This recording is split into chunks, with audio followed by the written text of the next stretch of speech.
ಓಂ ಸರ್ವಮಂಗಳಾಯೇ ನಮಃ. ನಿತ್ಯಭಕ್ತಿ ಕಾರ್ಯಕ್ರಮಕ್ಕೆ ಸುಸ್ವಾಗತವನ್ನು ಕೋರುತ್ತಾ, ಅಮಾವಾಸ್ಯೆ ನಮಗೆ ವರ್ಷ ಪೂರ್ತಿ ನಮಗೆ ಅಮಾವಾಸ್ಯೆಗಳು ಬಂದಾಗ, ಆದರೆ ಹೆಚ್ಚು ಪ್ರಾಶಸ್ತ್ಯ ಕೊಡ್ತಕ್ಕಂಥ ಕೆಲವು ಅಮಾವಾಸ್ಯೆಗಳನ್ನು ನಾವು ಯುಗಾದಿ ಅಮಾವಾಸ್ಯೆ ಆಗ್ಬೋದು, ಅನೇಕ ಅಮಾವಾಸ್ಯೆಗಳಲ್ಲಿ ಈಗ ಈ ಒಂದು 18ನೇ ತಾರೀಕು ಬರ್ತಾ ಇರತಕ್ಕಂಥ, 18ನೇ ತಾರೀಕು ನಡೀತಾ ಇರತಕ್ಕಂಥ 18ನೇ ತಾರೀಕು ಇರುವಂಥ ಅಮಾವಾಸ್ಯೆ ಏನಿದೆ, ಇದು ಬಹಳ ವಿಶಿಷ್ಟವಾದ ಅಮಾವಾಸ್ಯೆ ಕೂಡ ಇದಾಗಿರುತ್ತೆ. ಮೌನಿ ಅಮಾವಾಸ್ಯೆ ಅಂತ ನಾವು ಇದನ್ನು ಕರಿತೀವಿ. ಈ ಅಮಾವಾಸ್ಯೆ ನಂತರ ನಮಗೆ ಮಾಘ ಮಾಸ, ಅದಕ್ಕೆ ನಾವು ಮಾಘ ಅಮಾವಾಸ್ಯೆ ಅಂತೂ ಕೂಡ ಕರಿತೀವಿ.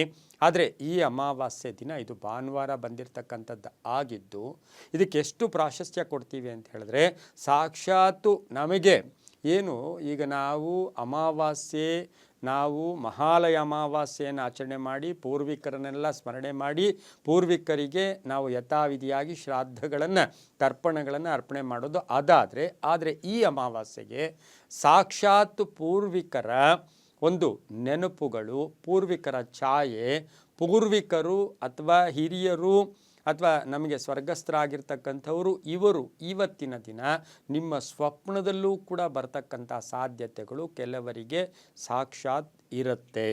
ಹಾಗಾಗಿ ಇದು ಈ ಒಂದು ಮೌನಿ ಅಮಾವಾಸ್ಯೆ ಅಥವಾ ಮಾಘ ಅಮಾವಾಸ್ಯೆ, ಇದನ್ನು ಕನಸುಗಳ ಅಮಾವಾಸ್ಯೆ ಕೂಡ ಆಗಿರುತ್ತೆ.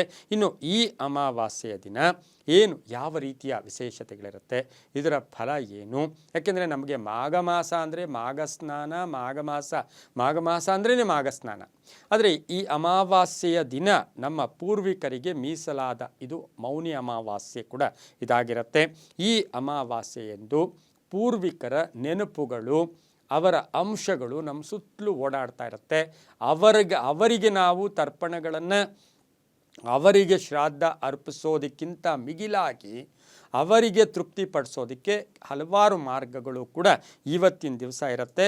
ಆದರೆ ಈ ಅಮಾವಾಸ್ಯೆ ನಮಗೆ ಏನು ಪೂರ್ವಿಕರು ಬರ್ತಕ್ಕಂಥದ್ದು ಯಾಕೆಂದರೆ ಮಾರ್ಗದರ್ಶನ ಕೊಡೋಕ್ಕೆ, ನಮ್ಮನ್ನು ಸರಿ ಮಾಡೋಕ್ಕೆ, ನಮ್ಮಲ್ಲಿರ್ತಕ್ಕಂಥ ಲೋಪದೋಷಗಳನ್ನು ಸರಿ ಮಾಡ್ಕೊಳ್ಳೋಕ್ಕೆ, ನಮಗೆ ಆರೋಗ್ಯವನ್ನು ಕೊಡೋದಕ್ಕೆ, ನಮಗಿರ್ತಕ್ಕಂಥ ದುಷ್ಟ ಶಕ್ತಿಗಳನ್ನು ಹೋಗ್ಲಾಡಿಸೋದಕ್ಕೆ ಅವರು ಇವತ್ತಿನ ದಿನ ನಮಗೆ ಈ ಅಮಾವಾಸ್ಯೆ ದಿನ ನಮ್ಮ ಸುತ್ತಲೂ ಸಹ ಇರ್ತಕ್ಕಂತಹ ಸಾಧ್ಯತೆಗಳು ಇರುತ್ತೆ.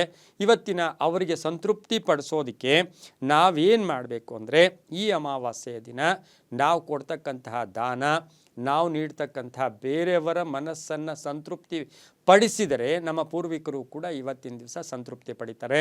ಅನಾಥರಾಗ್ಬೋದು, ಅಶಕ್ತರಾಗ್ಬೋದು, ಪುಟ್ಟ ಮಕ್ಕಳಿರ್ಬೋದು, ಇವರಾಗ್ಬೋದು, ಅಂತಹವರಿಗೆ ಸಹಾಯ ಸಹಕಾರ, ಅಂತಹವರಿಗೆ ನಾವು ಅಶಕ್ತರಾಗ್ಬೋದು, ರೋಗಿಗಳಾಗ್ಬೋದು, ವೃದ್ಧರಾಗ್ಬೋದು, ಇಂತಹವರಿಗೆ ಇವತ್ತಿನ ದಿನ ನಾವು ಕೈಲಾದ ಸಹಾಯ ಅಥವಾ ಮಾರ್ಗದರ್ಶನ ಇವೆಲ್ಲ ಮಾಡಿದಾಗ ಅವರು ಸಂತೃಪ್ತಿ ಪಟ್ಟರೆ, ನಮ್ಮ ಪೂರ್ವಿಕರು ಸಂತೃಪ್ತಿ ಪಟ್ಟಾಗ ನಮ್ಮ ಜೀವನದಲ್ಲಿ ಸಾಕಷ್ಟು ಪರಿವರ್ತನೆಗಳು ಕೂಡ ಇಲ್ಲಿಂದ ಆಗ್ತಕ್ಕಂಥ ಸಾಧ್ಯತೆಗಳು ಕೂಡ ಆಗಿರುತ್ತೆ. ಹಾಗಾಗಿ ಈ ಮಾಘ ಅಮಾವಾಸ್ಯೆಗೆ ಬಹಳಷ್ಟು ಪ್ರಾಶಸ್ತ್ಯ ಇರ್ತಕ್ಕಂಥದ್ದು. ಈ ದಿನ ಮಾಡ್ತಕ್ಕಂಥ ಸ್ನಾನ ಸಪ್ತ ನದಿಗಳ ಒಂದು ಸ್ಮರಣೆಯಿಂದ, ಗಂಗೆ ಚ ಯಮುನೆ ಚೈವ ಗೋದಾವರಿ ಸರಸ್ವತಿ ನರ್ಮದೆ ಸಿಂಧು ಕಾವೇರಿ ಜಲಸ್ಮಿನ್ ಸನ್ನಿಧಿಂ ಕುರುಂ ಅಂತಕ್ಕಂಥ ಒಂದು ಮಂತ್ರದ ಮುಖೇನ ಆ ನೀರಿಗೆ ಸ್ವಲ್ಪ ಅರಿಶಿನ ಮತ್ತು ಉಪ್ಪನ್ನು ಹಾಕಿ ಇಂದು ಸ್ನಾನ ಮಾಡಿಕೊಂಡಾಗ ಭಾಳಷ್ಟು ಶುಭ ಸಿಗ್ತಕ್ಕಂಥ ಫಲಗಳು ಸಿಗ್ತಕ್ಕಂಥ ದಿನ ಕೂಡ ಇದಾಗಿರುತ್ತೆ. ಇವತ್ತು ಸಾಕಷ್ಟು ಕಂಟಕಗಳಿಂದ ಕೂಡ ನಾವು ಮುಕ್ತಿಯನ್ನು ಪಡಿಬೋದು. ಪಾಪಗಳ ಹೊರೆಯನ್ನು ಕೂಡ ಕಡಿಮೆ ಮಾಡ್ಕೊಳ್ಳೋಕ್ಕೆ ಈ ಮಾಘ ಅಮಾವಾಸ್ಯೆ ಬಹಳ ವಿಶೇಷವಾದ ಅಮಾವಾಸ್ಯೆ ಆಗಿರುತ್ತೆ. ಬಹುಮುಖ್ಯವಾಗಿ ಮರಣಿಸಿದ ನಂತರ ನಮಗೆ ಮೋಕ್ಷ ಸಿಗಬೇಕು ಅಂದರೆ ಈ ಮಾಘ ಅಮಾವಾಸ್ಯೆಯನ್ನು, ಮೌನಿ ಅಮಾವಾಸ್ಯೆಯನ್ನು ನಾವು ಸಕ್ರಮವಾಗಿ ಉಪಯೋಗಿಸ್ಕೋಬೇಕು. ಸರ್ಕಾರಿ ರಜಾ ಕೂಡ ಆಗಿರುತ್ತೆ. ಅದರ ಜೊತೆಗೆ ಒಂದು ಸ್ವಲ್ಪ ಹೊತ್ತು ಭಗವತಾರಾಧನೆ, ಸ್ವಲ್ಪ ಹೊತ್ತು ದೇವರ ಪ್ರಾರ್ಥನೆ, ಸ್ವಲ್ಪ ಹೊತ್ತು ಆ ಒಂದು ದೇವರ ಸ್ಮರಣೆ ಮಾಡೋದ್ರಿಂದ ಬಹಳಷ್ಟು ಒಳ್ಳೆಯದಾಗ್ತಕ್ಕಂಥ ಸಾಧ್ಯತೆ ಇರುತ್ತೆ. ಇಂದು ಸಾಕ್ಷಾತ್ ಲಕ್ಷ್ಮಿ ಅಷ್ಟೋತ್ತರವನ್ನು ಕೇಳೋದ್ರಿಂದ ಸಾಕಷ್ಟು ಶುಭ ಫಲಗಳು ಕೂಡ ಸಿಗುತ್ತೆ. ಇನ್ನು ಪೂರ್ವಿಕರ ಸಂಪೂರ್ಣ ಆಶೀರ್ವಾದ ಕೂಡ ನಮಗೆ ಸಿಗ್ತಕ್ಕಂಥದ್ದಾಗಿರುತ್ತೆ.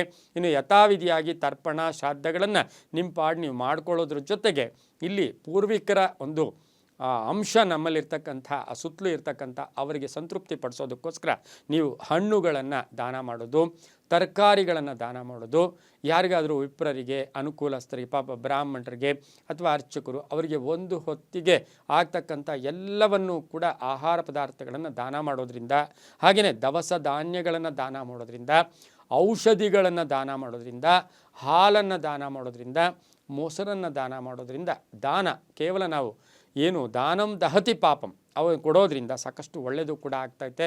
ಸಾಧ್ಯವಾದರೆ ಒಂಚೂರು ಬೆಲ್ಲದ ಅನ್ನವನ್ನು ದಾನ ಮಾಡಿ ಸಂಧ್ಯಾಕಾಲದಲ್ಲಿ ನೀವಿರುವ ಪ್ರದೇಶದಲ್ಲಿ ಮೆಣಸು ಮತ್ತು ಉಪ್ಪು ಒಂದು ಬೌಲಲ್ಲಿ, ಪ್ಲಾಸ್ಟಿಕ್ ಬೌಲ್ನಲ್ಲಿ ಉಪ್ಪು ತಗೊಂಡು ಅದರ ಮೇಲೆ ಮೆಣಸನ್ನು ಇಟ್ಟು ಮನೆಯ ಒಂದು ಸಿಂಹದ್ವಾರದ ಎರಡೂ ಕಡೆ ಆ ಬೌಲುಗಳನ್ನು ಇಡೋದ್ರಿಂದ ಆ ಮನೆಗೆ ಬಹಳಷ್ಟು ಶುಭ ಕೂಡ ಆಗುತ್ತೆ.